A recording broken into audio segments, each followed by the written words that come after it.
महाराष्ट्र लोकसभा निवडणूक 2024 भारतीय जनता पार्टीमधून निवडून आलेले खासदार. जळगाव स्मिता उदय वाघ. रावेर रक्षा निखिल खडसे. अकोला अनुप संजय धोत्रे.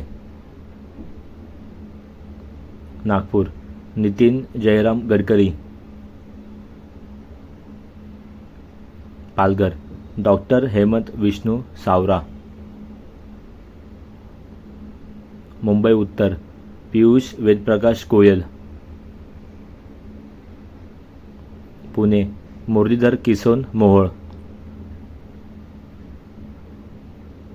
सातारा छत्रपती उदयनराजे भोसले. रत्नागिरी सिंधुदुर्ग नारायण तातू राणे.